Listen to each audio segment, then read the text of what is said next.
तो दोस्तों स्वागत है आपका फिर से हमारे एक और एक्सप्लेनेशन वीडियो में। तो आज हम बात करेंगे जुजुत्सु काइसन सीजन 2 के एपिसोड 12 के बारे में।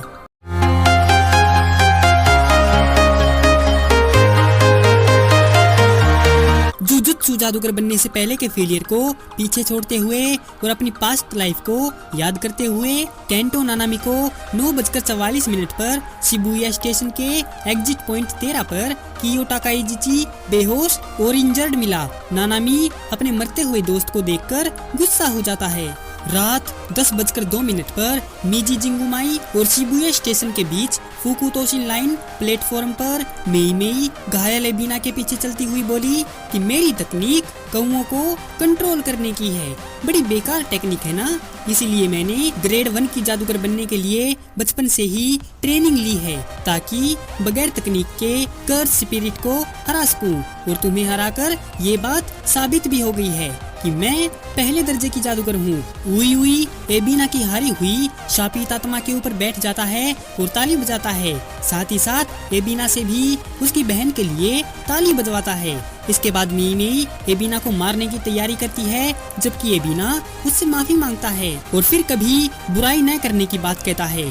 खुश होकर मेई मेई उई उई से पूछती है कि किसी इंसान की जान की कीमत का पता कैसे लगाया जाता है, जिस पर उई उई खुश होकर जवाब देता है कि जान की कीमत का पता इससे होता है कि वे मेई मेई के लिए कितने काम आएंगे। फिर मेई मेई एबिना से वही सवाल पूछती है और कहती है कि तुम इसीलिए हार गए क्योंकि तुम्हें जान की कीमत का पता नहीं है।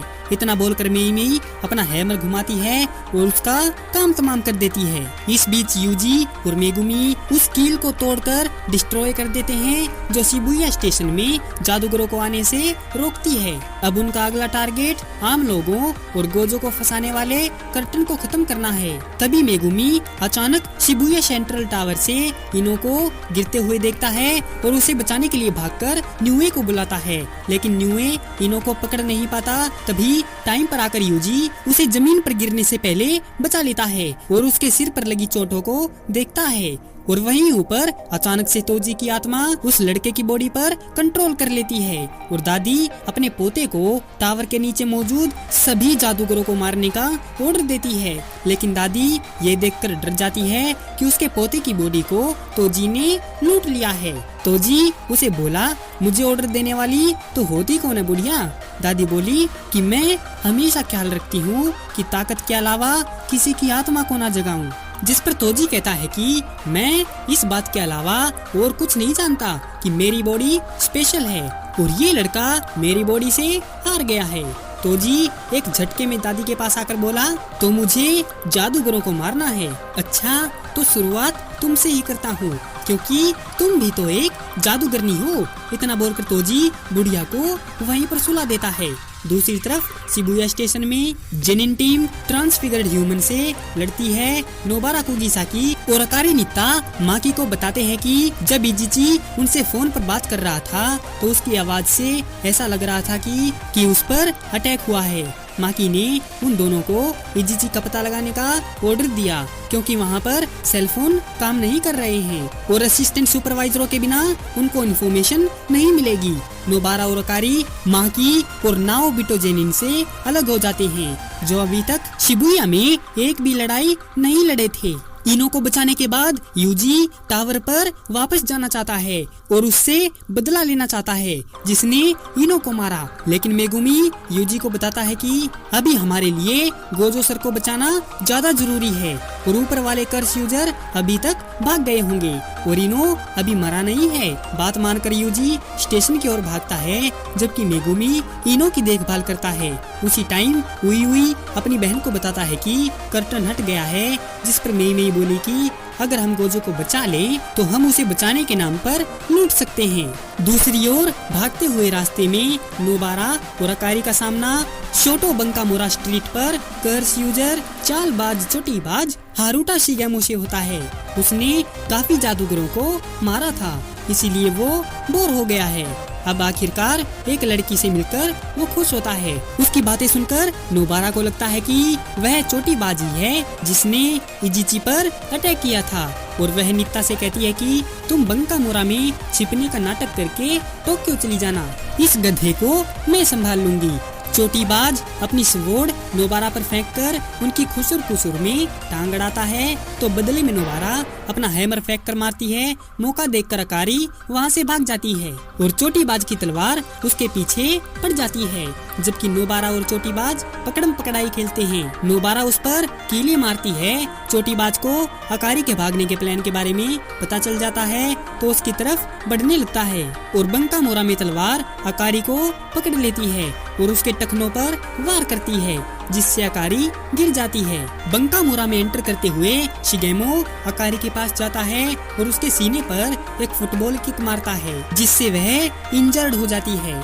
ये देखकर नोबारा गुस्सा हो जाती है। अपनी तलवार वापस पाकर शिगेमो नोबारा के अटैक्स को अपनी स्वॉर्ड से आसानी से मैनिपुलेट कर देता है। छत पर लगी कीलों में हेयर पिन का इस्तेमाल करते हुए नोबारा छत को चोटीबाज पर गिरा देती है, जो छत गिरने के बावजूद वहीं पर खड़ा रहता है, लेकिन उसे एक भी चोट नहीं लगती। छत गिरने की वजह से नोबारा को चोटीबाज दिख नहीं रहा था, तो नोबारा अपना ध्यान अकारी पर करती है, जिससे शिगेमो की तलवार छत की धूल से बाहर निकलती है और उसके जबड़े पर एक मुक्का मारती है, जिससे वह एक पल के लिए बेहोश हो जाती है और ज्यों की त्यों रह जाती है। नोबारा अपने पैरों का बैलेंस खो देती है और घुटनों के बल गिर जाती है।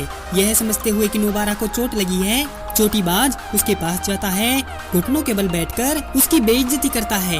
नोबारा चोटीबाज से उसके इरादों के बारे में पूछकर टाइम वेस्ट करने की कोशिश करती है, क्योंकि चोटीबाज दोनों लड़कियों को मारने की तैयारी कर रहा है। इरादों की बात पर चोटीबाज जवाब देता है कि वह लोगों को सिर्फ इसीलिए मारता है क्योंकि इसमें उसको मजा आता है। चोटीबाज अकारी के भूम पे बार बार अटैक करता है जब वो जमीन पर थी, क्योंकि वो वहाँ से निकलना चाहती थी, जिससे नोबारा गुस्सा हो जाती है और उसे रुकने के लिए कहती है, जबकि एक शख्स उनकी तरफ बढ़ रहा होता है। चोटीबाज फनी वे में बोला, इसे बचा लो, देखो मैं इसे मार रहा हूँ।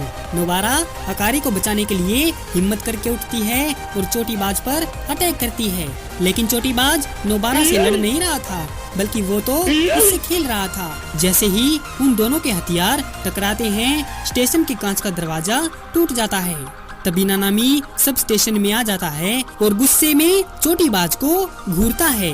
चोटीबाज नोबारा को लात मारकर गिराता है और नानामी के सूट को देखता है और कहता है कि मैं नॉन ब्लैक सूट वालों को भी मारता हूँ। नानामी अपनी टाई उतारकर ओवर टाइम में आ जाता है और चोटीबाज की तरफ बढ़ने लगता है। यार देख रहे हो नानामी की चाल ढाल, क्या ही लग रहे थे नानामी इस टाइम। चोटीबाज नानामी को अकारी के उसके कब्जे में होने का डर दिखाता है, लेकिन वो देखता है कि वो तो एस्केलेटर से वहाँ से भाग गई है। नानामी उसके करीब आकर पूछता है कि तुम्हारे और कितने साथी हैं और वो इस वक्त कहाँ हैं, जिस पर चोटीबाज कुछ पता नहीं होने का कहकर नानामी को लात मारता है, लेकिन इससे नानामी को घंटा फर्क नहीं पड़ता। चोटीबाज को लगा कि उसके अटैक नानामी पर काम नहीं आएंगे। नानामी गुस्से में अपना सवाल दोहराता है और इससे पहले कि चोटीबाज अपना जवाब दे पाता, उससे पहले ही नानामी ने अपने रेशो तकनीक का इस्तेमाल करके उसके चेहरे पर बढ़िया वाला घुसन पेला और कमरे में एक कांच के डिस्प्ले केस में फेंक दिया। चोटीबाज अपनी तकनीक की बदौलत बच जाता है और वहाँ से भागने की सोचता है। नानामी उसके पास आकर सबसे पहले उसकी चोटी पकड़ता है और एक बार फिर से अपना सवाल दोहराता है। इससे पहले कि चोटीबाज आंसर दे पाता, नानामी एक बार फिर से तगड़ा वार करता है, जो चोटीबाज को उसके पीछे की दीवार से टकराता है, जिसके असर से दीवार टूट जाती है। जैसे ही नानामी चोटीबाज के ऊपर खड़ा होता है, तो चोटीबाज की तलवार पीछे से नानामी पर हमला बोलती है। हालांकि नोबारा उसे छत में कील ठोककर रोक देती है। नानामी उसका गला पकड़ लेता है और कहता है कि उसे यहाँ आने से पहले रास्ते में कई सारे असिस्टेंट सुपरवाइजर मरे हुए मिले, उन सबको तुमने ही मारा है ना। चोटीबाज नानामी का ये खतरनाक रूप देखकर डर जाता है और रोते हुए बोला, मुझे माफ कर दो। अच्छा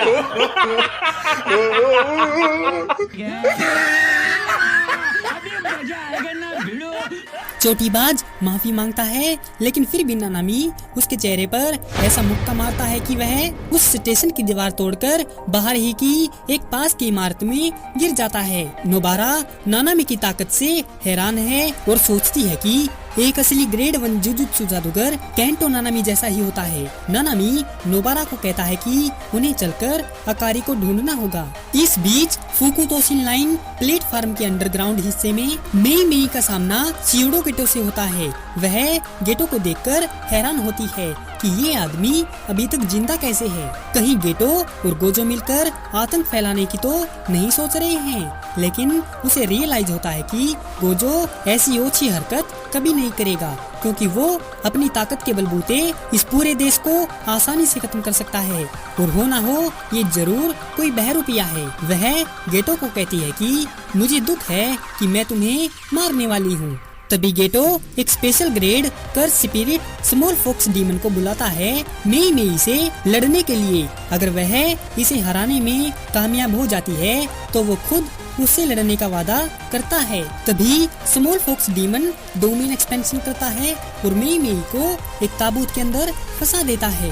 स्मॉल फॉक्स कुछ बड़बड़ाता है, शायद वो कोई मंत्र है। उई अपनी बहन को जीवित देखकर एक्साइटेड है, जबकि मेई कहती है कि सालों बाद उसे कोई अपनी टक्कर का मिला है। रात 10:10 पर यूजी शिबुया स्टेशन के अंदर भागता है और सोचता है कि क्या वह सही रास्ते पर जा रहा है, क्योंकि आसपास तो उसे कोई नहीं दिख रहा है।